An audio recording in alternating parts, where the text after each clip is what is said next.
여러분 안녕하십니까. 저희 국제기업 재무긴 하지만 환율에 대해서 계속 공부를 하고 있어요. 조금 더 다른 개념에 대해서 살펴보도록 하겠습니다. 현물 환율과 선도 환율, 지난 시간에 3번 문제에서 선도 환율을 한번 풀어봤고요. 문제 살펴보도록 할게요. 현물 환율과 6개월 선도 환율이 1.34 캐나다 달러랑 1.41 캐나다 달러라고 합니다. 1달러를 바꾸는데 조금 더 6개월 뒤에가 미래가 올라가겠네요. 문제를 천천히 살펴보도록 할게요. 미국 달러와 캐나다 달러 중에서 가치가 높은 것은 어떤 것인가? 환율을 보고 생각한다기보다 여러분 1불로 받을래요? 1 캐나다 달러로 받을래요? 보시면 1달러랑 1달러 vs 1 캐나다 달러라고 한다면 사실은 얘가 1.34잖아요. 1.34 캐나다 달러잖아요. 그렇다고 한다면 당연히 1달러가 가치가 높은 거겠죠. US 달러가. 자, 두 번째입니다. 절대적 PPP, 구매력 평가설이죠.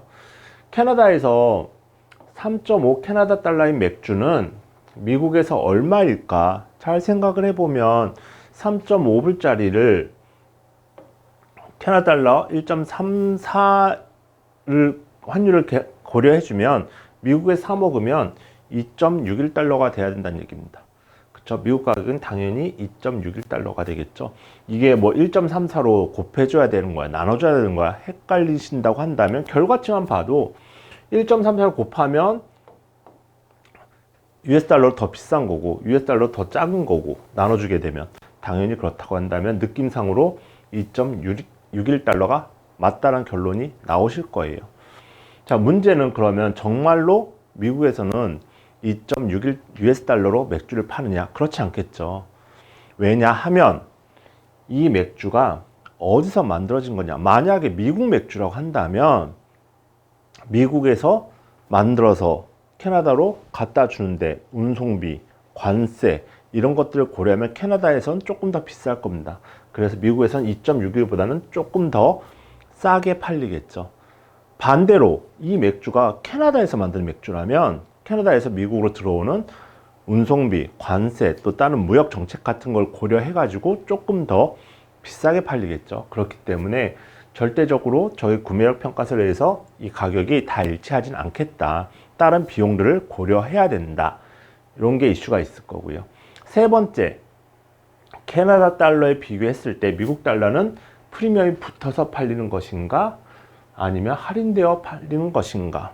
가만히 생각을 해보시면 6개월 뒤에 어느 통화가 더 비싸지나요? 현재 1.34로 바꿀 수가 있는데 나중에 1 US 달러를 얻으려고 한다면 1.41 캐나다 달러가 필요하겠죠? 미국이 달러가 가치가 상승해 보이네요. 그러면 미국 달러의 프리미엄 여부를 생각했을 때 이거는 할인이 아니고 프리미엄이 붙어 있는 거죠. 미국 달러가 더 좋아 보이네요. 그쵸? 프리미엄이 붙어서 선도 시장에서 거래가 되고 있는 겁니다. 자, D번. 미국 달러와 캐나다 달러 중에서 평가 절상. 어떤 게 더 비싸질까요? 위에서 말씀드렸다시피 과연 1.34, 현재는 1.34인데 나중에는 1.41이 필요하단 말이죠. 그렇다고 한다면 달러가 비싸진다. US 달러가 더 비싸진다. 그렇기 때문에 미국 달러 가치가 상승하는 반면 캐나다 달러 입장에서 보면 캐나다 달러는 상대적으로 US 달러 대비 평가 절하가 될 것이다. 자, 마지막입니다. 자, 그러면 두 통화가 1.34 고정이 아니고 달러가 US 달러가 좀 더 비싸질 거란 말이죠. 그러면 이자율이 어디가 더 높을 것인가? 요걸 추정할 수 있을 것 같아요.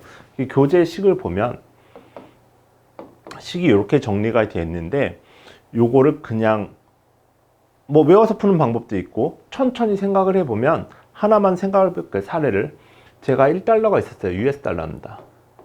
1달러를 가지고 저금을 하게 된다면 한 기간 뒤에 미국 이자율만큼 이자를 받을 거예요. 원금과 이자가 받을 겁니다. 이게 한 기간 뒤에 제가 얻을 수 있는 겁니다. 자, 그런데 캐나다로 가서 저금을 한다고 생각을 해보시죠. 그러면 일단 현재 환율을 가지고 캐나다 달러로 제가 바꿨어요. 1달러를 가지고 바꿨습니다. 그 다음에 이걸 가지고 캐나다 은행에 갔어요. 외국 은행이겠죠. 외국 은행에서 이자를 받아요. 그 다음에 마지막으로 한 기간이 지난 후에 그때 가서 우리는 선도 환율이라는 거 알고 있으니까 이걸로 환율로 나눠서 다시 US 달러로 환전을 하겠죠. 이 두 개가 같아야 된다. 같지 않으면 날렵한 사람들이 또 차익 거래를 할 겁니다. 그렇기 때문에 이게 의미하는 바는 이게 미국에서 저금하는 거, 예금하는 거, 이거는 환전을 하고 그 나라에서 예금을 한 다음에 미래에 다시 US 달러로 환전을 해오면 된다. 두 개는 같아야 된다. 자, 요 식을 살짝 바꿔놓게 되면